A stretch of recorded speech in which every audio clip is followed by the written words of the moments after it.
শেখ হাসিনা পালিয়ে গেছে, শেখ হাসিনা নাই, শেখ হাসিনা চলে গেছে, শেখ হাসিনা পালায় না। শেখের বেটি পালায় না, শেখ হাসিনা পালায় না, কথাটা বলার 15 থেকে 20 দিনের মাথায় লোডা গাড়ি 4টি গাড়ি নিয়ে দৌড়, শেষ নাই সে। এখন রয়টার্সের একটা নিউজ সেখানে যে শেখ হাসিনা বাংলাদেশে ডিসেম্বরে আসবে, তা আসতে কে মানা করছে? এখন ওইটা নিয়ে যে ভিডিও করতেছে ওইখানে সবাই কমেন্ট করতেছে, আমাকেও করবে, ভয় পাইছো, ভয় পাইছো। এখন একটা কথা বলি, ভয় পাওয়া নিয়ে একটা কথা বলি। এই পৃথিবীতে শেখ হাসিনা একমাত্র স্বৈরা শাসক না বা অত্যাচারী শাসক না। ফেরাউন, নমরুদ সবাই জালেম শাসক। ফেরাউন আর নমরুদকে কি সাধারণ মানুষ ভয় পাইছে? পাইছে তো। কেন ভয় পাইছে? কারণ ফেরাউন আর নমরুদ অত্যাচারী ছিল, সাধারণ মানুষের রক্ত চুইসা তারপর হচ্ছে গিয়ে তারা চলতো, এই কারণে তাদেরকে ভয় পাইতো, তাদের ভয়ে মানুষ কাঁপতো।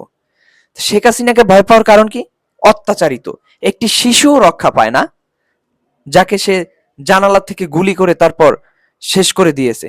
শেখ হাসিনাকে ভয় পাওয়ার কারণ কি? শেখ হাসিনা আয়না ঘরে বইরা নিয়ে যায়, শেখ হাসিনা ক্ষমতার অপব্যবহার করে, এইখানে তো মানুষ ভয় পায় অত্যাচারীকে। এবং মজলুম শাসককে মানুষ ভয় পায় না কেন? মজলুম শাসকরা কখনো নিরীহ সাধারণ নিষ্পাপ মানুষদের উপরে কোনোদিন অত্যাচার করবে না। নিষ্পাপ মানুষ কারা? শিশু, শিশু অত্যাচার করবে না। হাসিনা তো তার হাত থেকে শিশুরাও রক্ষা পায় নাই, আয়নাগর ছিল, সাধারণ মানুষ যে কথা বলছে তার এগেনস্টে তাকেই সে ভরে দিছে।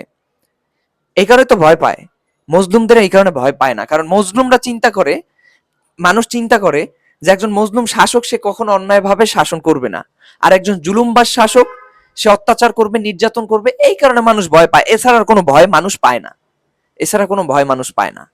কিসের ভয় পাইবে মানুষ? এত বড় মানে 15 বছরের সাম্রাজ্য ধ্বংস করে দিছে, ঠিক আছে, এমনে এমনে করে দিছে। যতক্ষণ ভয় পাওয়ার ছিল ততক্ষণই পাইছে, যখন মানুষ সুযোগ পাইছে তখন আবার শেষ করে দিছে। আপনারা যদি মনে করেন যে আবার আসবে, ক্ষমতায় বসবে, আবার প্রতিশোধ নেবে, যত প্রতিশোধ নিতে যাবে ধ্বংসযোগ্য ওই পাপের সাম্রাজ্যের ততই বেশি হবে। বাস্তব চির সত্য কথা। রাজনীতি এত সহজ না, প্রতিশোধ নেওয়া রাজনীতিতে এত সহজ না।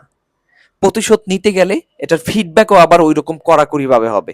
বি কেয়ারফুল, নেতাকুতা যারা আছেন, বি কেয়ারফুল। আর একবার যদি এই পাপের সাম্রাজ্য ধ্বংস হয় না, এগুলো আর ভবিষ্যতে দাঁড়ায় না। ডিসেম্বরে তো আসার কথা বলছে, আসুক, দেখা যাক, আসলে ভালো, ওয়েলকাম, সমস্যা কি? দেশের মাইয়া দেশে ফিরে আসবে, ঘরের মেয়ে ঘরে ফিরে আসবে, কেন নানার দেশে যায় থাকবে? কি দরকার আছে? এখানে মূল ব্যাপারটা হচ্ছে অত্যাচারিত শাসক এবং মজলুম শাসকের ভিতর পার্থক্য। এখানে মজলুম শাসকের কাছে সাধারণ মানুষ তার দাবি দাওয়া সবকিছু করতে পারে, এমনকি ক্ষোভও ঝাড়াইতে পারে। এবং অত্যাচারী শাসকের কাছে সাধারণ মানুষ দাবি দাওয়া করতে পারে না, নিন্দা করতে পারে না, কিছু করতে পারে না। যদি নিন্দা করতে যায় তাহলে তার বিন্দাইয়া দেয়। এইখানে হচ্ছে সমস্যা, এটা হচ্ছে পয়েন্ট। এবং এই বিন্দাইতে বিন্দাইতে একসময় এই অত্যাচারী শাসক কি হয়, এই জুলুমবাজ শাসকেরও একসময় পতন হয়, তার সাম্রাজ্য, তার পাপের সাম্রাজ্যের সব খুঁটি মুটি নইরা একখানে হয়ে যায়, ঠিক আছে? এরা আর কাম ব্যাক করতে পারে না।